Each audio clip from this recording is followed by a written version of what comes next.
અચ્છા મમ, મોટા મામી એ દિવસે ગુસ્સામાં એવું કેમ કહેતા હતા કે તમે આ ઘરના કોઈ જ નથી? દરેક વાતમાં વચ્ચે પડવાની અને પંચાયત કરવાની તને ટેવ કોણે પાડી છે? જે કામ તને આપ્યું છે એ મૂંગા મોડે કર. આઈ એમ રિયલી સોરી મમ. જાવે રસોડામાં જઈને મારા માટે ચા બનાવી લાવ. હા, હમણાં લાવું છું. અને હા, ચા હંસાને પૂછીને બનાવજે. એક તો તને સારી રીતે ચા બનાવતા પણ નથી આવડતી. ચા, વાહ! ચાનું નામ સાંભળતાની સાથે જ મને પણ તલબ લાગી ગઈ. રૂપા, મારા માટે પણ એક સરસ મજાની કડક મીઠી ચા લેતી આવજે. બીજું કઈ? એટલે જરૂર પડશે તો તને બૂમ પાડીશ. હા,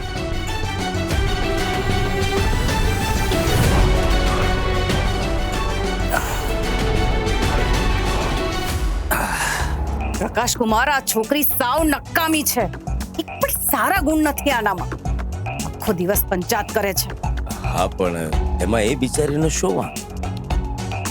એ પણ તો આ ઘરની વહુ છે. એને પણ જાણવાનો અધિકાર છે મીનાક્ષીબેન કે રાહુલના લોહીમાં આ પાટીદાર પરિવારનું લોહી નથી. કુમાર, બસ.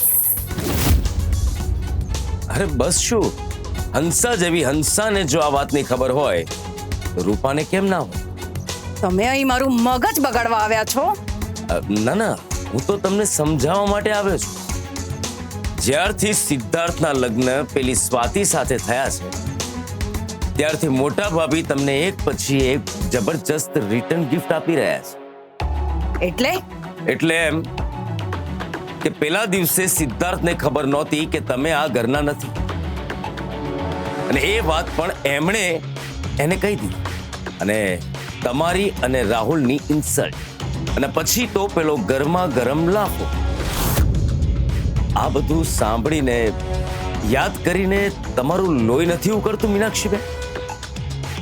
તમને નથી લાગતું કે આ તમારું સખત અપમાન થઈ રહ્યું છે?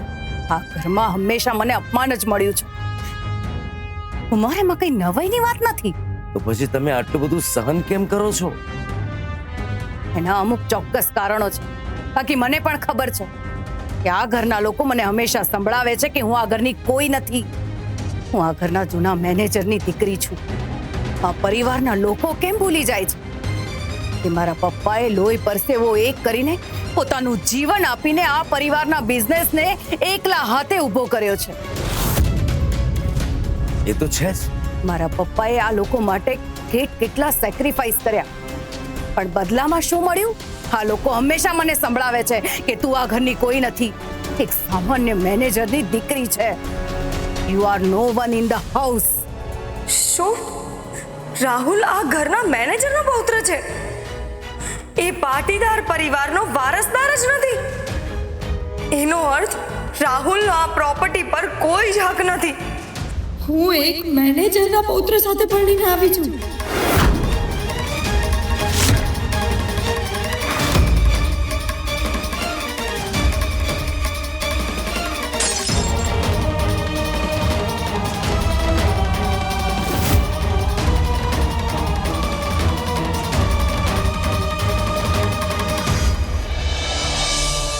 બધું શું થઈ રહ્યું છે યાર? મને કંઈ જ સમજાતું નથી. નસીબમાં જ્યારે મહેનત લખી હોય ને રિંકુ, ત્યારે મોઢે આવેલો કોળિયો પણ છીનવાઈ જતો હોય છે. પણ એ માણસ તારા કામના આટલા વખાણ કર્યા પછી અચાનક જ કેમ ફરી ગયા? આની પાછળ કોણ હોઈ શકે? હું પણ જોઉં છું કે આ શહેરમાં તને કોણ કામ આપે છે.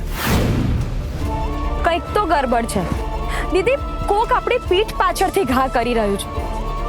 એકવાર મારા હાથમાં આવશે ને તો હું એના પડા ભાંગી નાખીશ.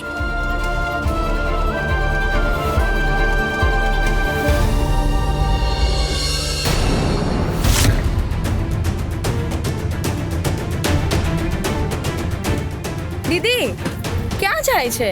આપણે આ બાજુ જવાનું છે. એક મિનિટ.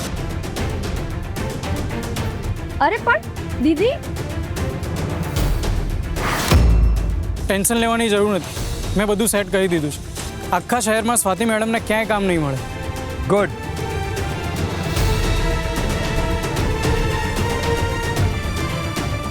ભાઈ મને તમારાથી આવી અપેક્ષા જરાય નહોતી.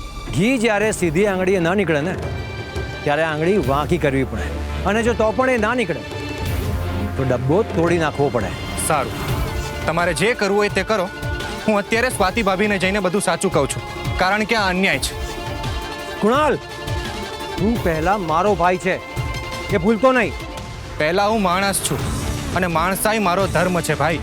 જો મારી સામે તે સ્વાતિની સાઈડ લીધી છે ને તો એના પરિણામ સારા નહીં આવે કુણાલ.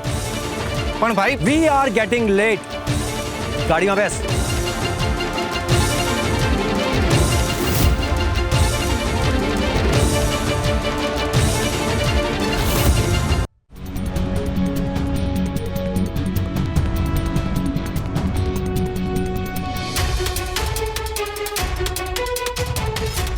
દીદી, તું આટલી રાત્રે આ બધું લઈને કેમ બેઠી છે? મને ઊંઘ નથી આવતી, તું થયું કે કામ પતાવી દઉં.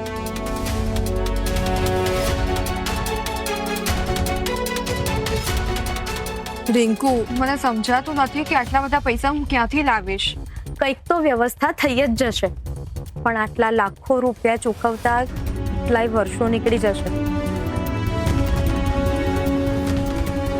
દીદી, હું એમ વિચારતી હતી કે આપણે તારી આર્ટનું ઓનલાઈન પેજ બનાવીએ તો? Online page? હા, આજકાલ બધા જ લોકો ઓનલાઈન ખરીદી કરે છે, એટલે દેશ વિદેશના લોકો તારું કામ જોશે તો આપણું વેચાણ પણ વધશે. એટલે સરસ્વતી પૂજા ભંડાર દુકાન ઓનલાઈન? પણ રિંકુ, પૂજાનો સામાન બધા જોઈને ખરીદે, ઓનલાઈન તો કોઈને શું ખબર પડે? અરે દીદી, આજકાલ છાણા પણ ઓનલાઈન વેચાય છે. હું તને બતાવું. જો,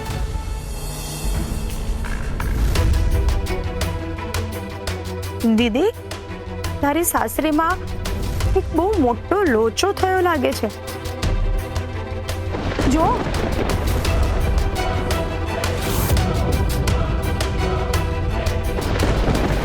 આઘાતકાંડ ન થતા બિઝનેસમેન સિદ્ધાર્થ પાટીદારની તબિયત લાઈવ વેન્યુ પર જ લથડી ગઈ છે.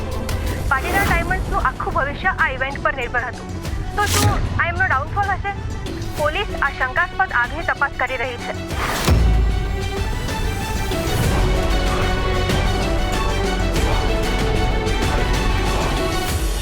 એનો અર્થ એ કે હું જે વિચારતી હતી એ એકદમ સાચું હતું.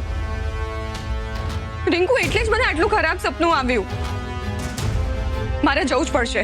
અરે દીદી, આટલી રાત્રે તું ક્યાં અને કેવી રીતે જઈશ? બહાર વરસાદ તો જો.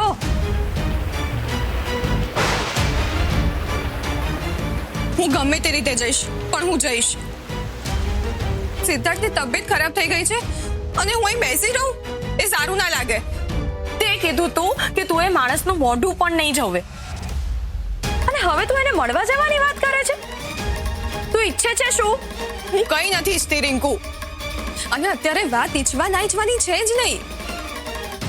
રિંકુ, એ ઘર સાથે, એ પરિવાર સાથે મારો બહુ પવિત્ર સંબંધ છે, અને એ હું ક્યારે ફગાવી નહીં શકું.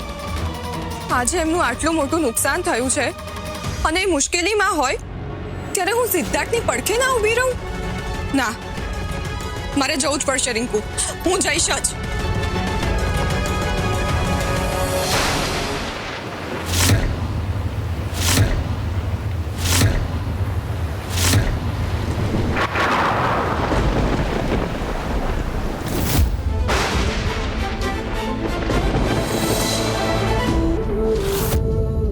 તમને ભાન પડે છે? શ્વાસની તકલીફ છે ને બહાર વરસાદમાં પલળો છો? પિંકુ, જલ્દી ટુવાલ લઈને આવ. હા, હું ઠીક છું. ચૂપચાપ બેસો અહીંયા. લે દીદી, જલ્દી એમનું માથું કોરું કર.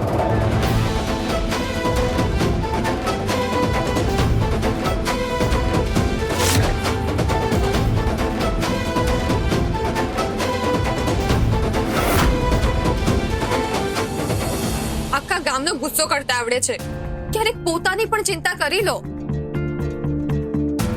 દીદી સ્વીકારે કે ના સ્વીકારે, પણ એને જીજુની ચિંતા તો છે જ.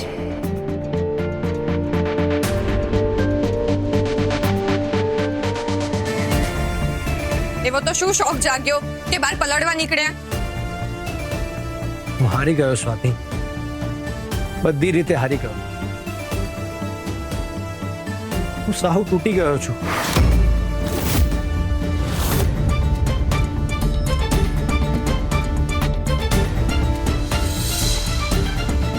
મેં હમણાં જ ન્યૂઝમાં જોયું. પણ સિદ્ધાર્થ, આ બધું થયું કેવી રીતે? હું એ બદલો લેવા માટે કર્યું છે. પણ સિદ્ધાર્થ આવું કરી કોણ શકે? ખબર નહીં. મને અત્યારે એ વાતની ચિંતા છે કે જો કાલે આ ઇવેન્ટ ના થઈ ને તો માર્કેટમાં વર્ષોથી બનાવેલી પાટીદાર ડાયમંડ્સની ઇમેજ ઉપર પાણી ફરી વળશે સ્વાતિ, અને ફાઇનાન્શિયલ નુકસાન થશે એ તો અલગ. તમે ચિંતા ના કરો, બધું ઠીક થઈ જશે. કશું ઠીક નહીં થાય, કશું ઠીક નહીં થાય. મેં શહેરની મોટી મોટી ઇવેન્ટ મેનેજમેન્ટ કંપની સાથે વાત કરી. મેં એ લોકોને મોં વાંગ્યા રૂપિયા આપવાની તૈયારી બતાવી, પણ ગણતરીના કલાકોમાં આખું એક્ઝિબિશન ઊભું કરવું એ કોઈના માટે પોસિબલ નથી. એટલા માટે હું તારી પાસે મદદ માંગવા માટે આવ્યો છું.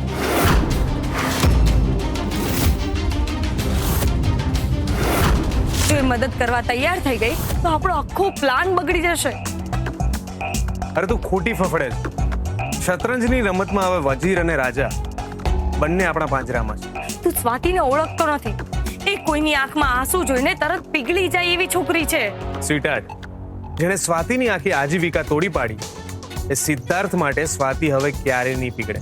પણ એની સામે ઉભેલો માણસ દુનિયા માટે ગમે તે હોય, પણ એના માટે એ પહેલા એનો પતિ છે. એ કેમ ભૂલે છે તું?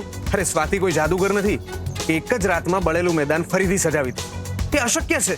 અને જો કંઈ પણ કરીને એણે આ અશક્યને પણ શક્ય કરી બતાવ્યું તો છેલ્લી ઘડીએ બાજી પલટાવા હું બેઠો છું ને, એક જ ઝટકામાં એના વહાણને અધવચ્ચે ડૂબાડી.